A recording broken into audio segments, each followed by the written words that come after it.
family and friends, we are gathered here today to be witness to the ceremony, celebrating the love and commitment that Ryan and Corinne have for each other.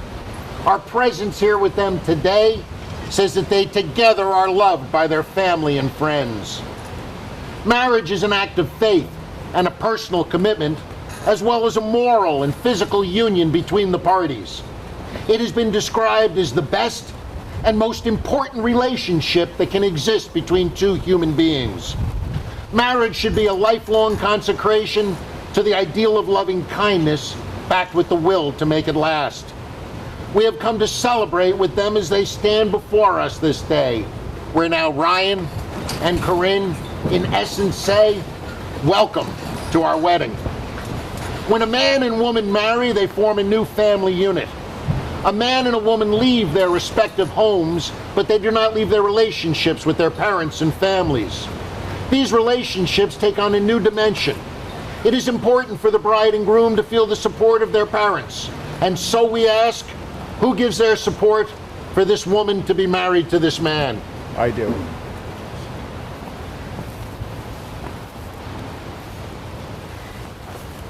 Chance meeting leads to a joining of lives and a shared journey as husband and wife. For marriage is a journey, not a destination. Ryan and Corinne first met in mid-October of 2010. It was a day like any other at Clarkson University.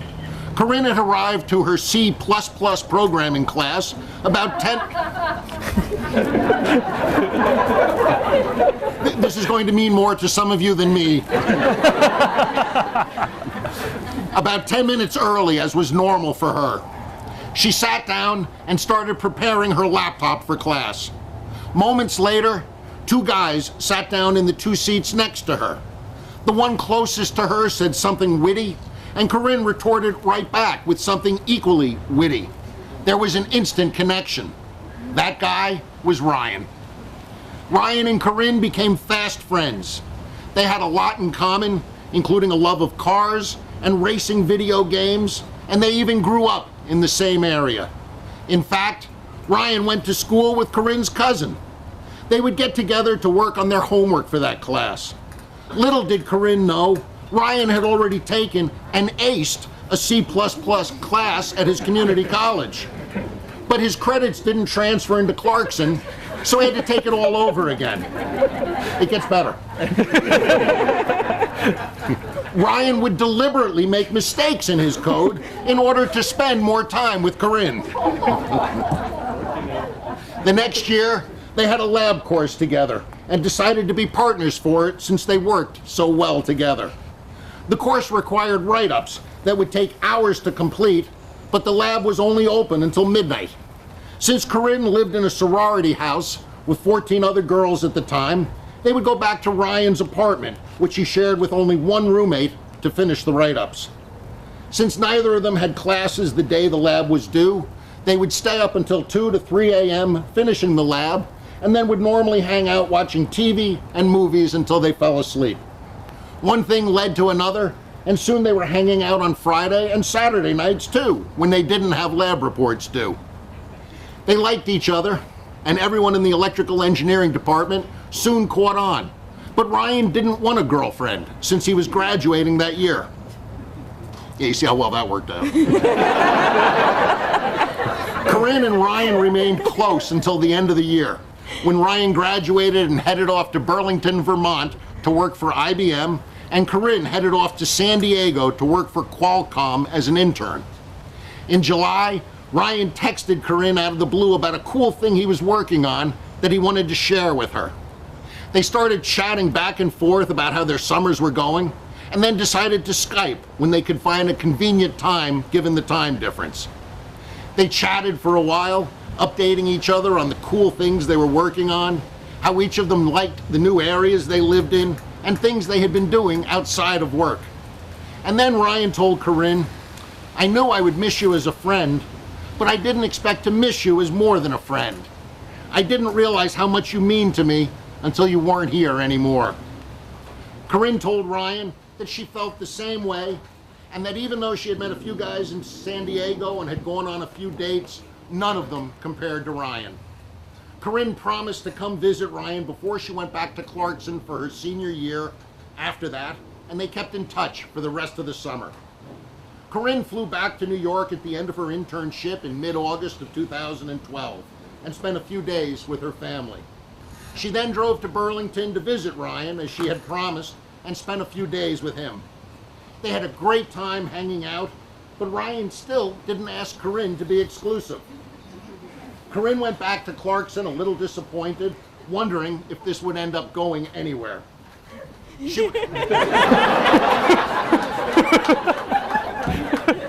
really not fair. You all know how this is ending. She was hesitant, but they continued to Skype and text each other until the early fall of 2012. On a Tuesday night over Skype, Ryan asked Corinne to be his girlfriend. Right as Corinne was about to say yes, Ryan took it back and said that he needed to ask her in person. So he told her he would drive to Clarkson that Friday and spend the weekend with her and ask her then. He remained true to his word, and Corinne said yes.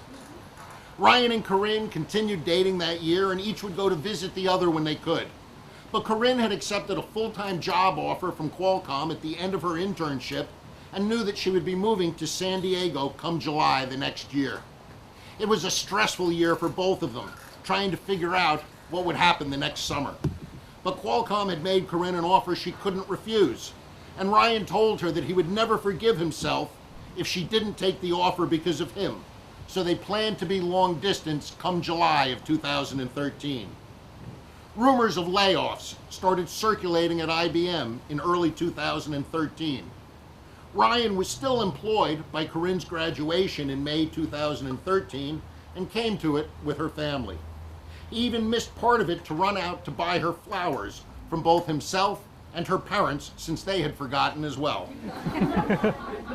Corinne went to visit Ryan a few more times after that, but also started preparing for her move to San Diego. In June of 2013, Ryan was laid off. He moved back to Clifton Park, and Corinne drove to visit him and help him search for a job. Ryan decided to look into Qualcomm and applied for a bunch of positions there. Unfortunately, he was rejected for one position after interviewing and hadn't heard back from any of the other applications by the time July came around and it was time for Corinne to move. Ryan was at the airport that morning to say goodbye to Corinne. They hugged, and there were some tears, but they were optimistic that they would be together again, and they promised to talk as much as they could. Corinne and Ryan did talk and remained together, but they were unsure of their future being such a long distance from each other. Corinne went to a Clarkson alumni event in early August and talked with someone she had met during her internship who acted as a mentor to her. Corinne had told him about Ryan previously, and he asked her how Ryan had fared through the layoffs. Corinne shook her head silently to tell him that Ryan had been laid off. He immediately asked Corinne to pass Ryan's resume on to him, which Corinne did within the day. Ryan had an interview scheduled 2 weeks later, and 10 minutes after the interview, he had a job offer. Woo-hoo. Ryan accepted it immediately, packed up his things, and moved to San Diego to join Corinne. They lived in San Diego together for almost 3 years and recently accepted job offers back in the Albany area. They moved back here in early May and took the opportunity to drive across the country on their way back. Long ago, they recognized something very special in each other, and love was born. As a result of this love, we have now all come here together on this very special day to watch the creation of their new relationship. On behalf of Ryan and Corinne, I want to thank you all for being here with them today and for supporting them through everything it has taken to make this day a reality. They appreciate your generous gift of time in making the journey to be here to witness their wedding ceremony. To this moment, Ryan and Corinne bring the fullness of their hearts as a treasure to share with one another. They bring the dreams which bind them together. They bring that personality and spirit which is uniquely their own, out of which will grow the reality of their life together. I speak now to Ryan and Corinne of love, in which the trust and freedom of the other person becomes as significant as the trust and freedom of oneself. I speak of all our hopes for your continued growth through patience, one for the other. May you never take each other's love for granted, but always experience that breathless wonder that exclaims out of all this world, you have chosen me. May Ryan and Corinne keep the vows made on this day in freedom, teaching each other who they are, what they yet shall be, enabling them to know that in the fullness of being they are more than themselves and more than each other, that they are all of us, and that together we share joyously the fruits of life on this earth. The question is often asked, why get married? I'd like to give a reading from the movie Shall We Dance, which I think explains it. All of the promises that we make and break, why is it, do you think, people get married? Because we need a witness to our lives. There's 1 billion people on the planet. What does any one life really mean? But in a marriage, you're promising to care about everything. The good things, the bad things, the terrible things, the mundane things, all of it, all of the time, every day. You're saying your life will not go unnoticed because I will notice it. Your life will not go unwitnessed because I will be your witness. Ryan and Corinne, please face each other and hold hands. Ryan, do you take Corinne to be your wedded wife? I do. Do you promise here today with your family and friends as witnesses that you'll be to her a faithful, loving, and devoted husband? I do. Do you promise to love her, provide for her, protect her, honor and cherish her all the days of your life? I do. Do you promise to be faithful to her so long as you both shall live? I do. Corinne, do you take Ryan to be your wedded husband? I do. Do you promise here today with your family and friends as witnesses that you'll be to him a faithful, loving, and devoted wife? I do. Do you promise you will love, honor, and cherish him all the days of your life? I do. Do you promise to be faithful to him so long as you both shall live? I do. Ryan and Corinne have chosen a traditional hand fasting ceremony. Hand fasting was the word used to refer to a commitment of betrothal or engagement. It was a ceremony in which the couple publicly declared their intention to marry. The bride and groom's hands are tied together, hence the phrase, tying the knot. Today we will build upon this tradition. The couple links hands to form an infinity circle, symbolizing the entirety of the universe as represented in their relationship. Ryan and Corinne, please join hands in the infinity circle.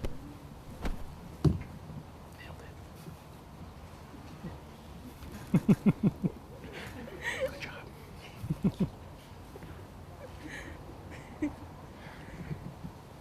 These are the hands of your best friend, young and strong and full of love for you, that are holding yours on your wedding day as you promise to love each other today, tomorrow, and forever. These are the hands that will work alongside yours as together you build your future. These are the hands that will passionately love you and cherish you through the years, and with the slightest touch will comfort you like no other. These are the hands that will hold you when fear or grief fills your mind. These are the hands that will countless time wipe tears from your eyes, tears of sorrow and tears of joy. These are the hands that will help you to hold your family as one.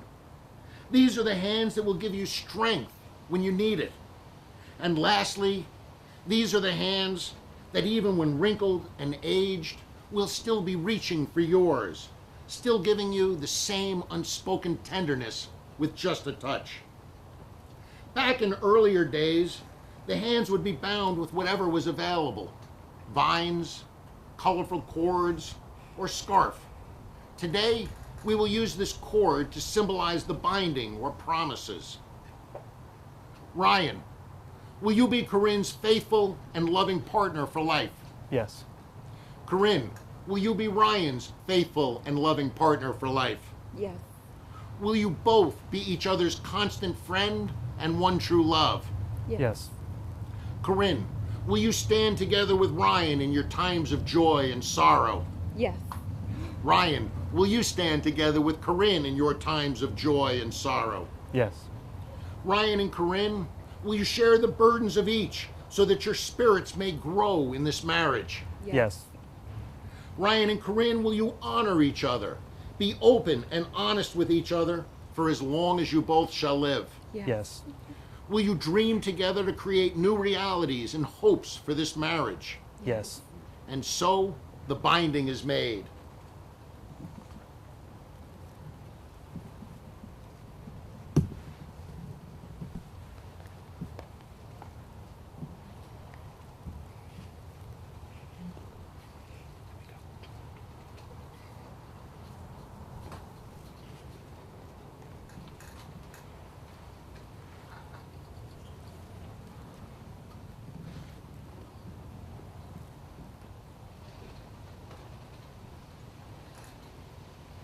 The strength of this binding is not formed by this knot, but instead by your vows.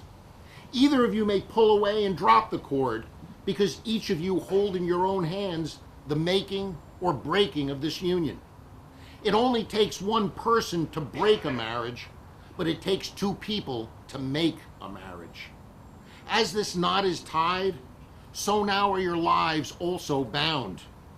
Into this cord, into its very fibers, we put all the hopes of your friends and family and of yourselves for your new life together.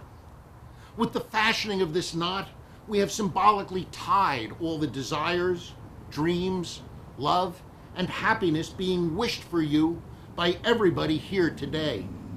By this cord, you will be bound to the vows you have made here today. As it is, you cannot always be physically joined, and so we use the wedding rings to symbolize that connection. It is a constant reminder of the sacred bond shared between a husband and wife.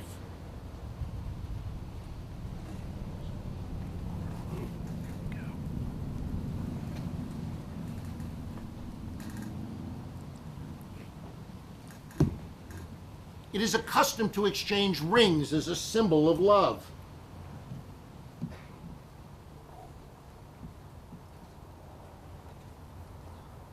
These rings will be evidence to the world of your marriage. The rings are a circle without end. May your love and your marriage be as infinite as the circle of these rings. As often as either of you see them, you will be reminded of this moment and of the endless love you have promised. Ryan, place the ring on Corinne's finger and repeat after me.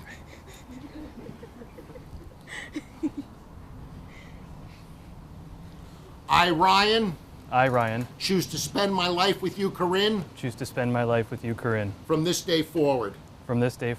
You are the love of my life and my best friend. I promise to spend the rest of my life with you. To support you and to be honest with you. No matter what challenges we may face in the future. Corinne, please take this ring. You repeat after me. Oh, Corinne, please take this ring. As I take you as my wife.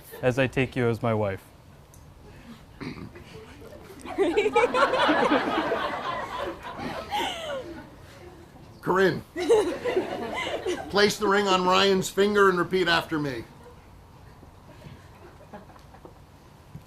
I, Corinne, choose to spend my life with you, Ryan. From this day forward. Ryan, you are my best friend and my love. I promise to be faithful to you. To support your dreams and goals. And to be open and honest with you. I promise to love, honor, and cherish you always. Ryan, please take this ring. As a symbol of my love. As I take you as my husband. As you have just sealed your relationship by the giving and receiving of rings and the exchanging of vows, you have committed here at the setting of the sun to share the next day's sunrise and all of your days with each other. Today, right here, Right now, this journey begins. As of this moment, you are no longer two, but one, as you have consented to live in the state of marriage and pledged the same by the giving and receiving of rings. I'd now like to offer you the Apache wedding blessing, as was given at my own wedding 28 years ago. Now, you will feel no rain, for each of you will be shelter to the other. Now you will feel no cold, for each of you will be warmth to the other. Now there is no loneliness for you. Now you are two persons, but there is one life before you. Go now to your dwelling place to enter into the place of your togetherness, and may your days be good and long upon this earth. Having pledged your faith in and your love toward one another, and having sealed your solemn vows by the giving and receiving of rings before these witnesses, now, by the power vested in me, by the laws of the state of New York, it is my honor and my delight to now pronounce you husband and wife. You may share your first marital kiss.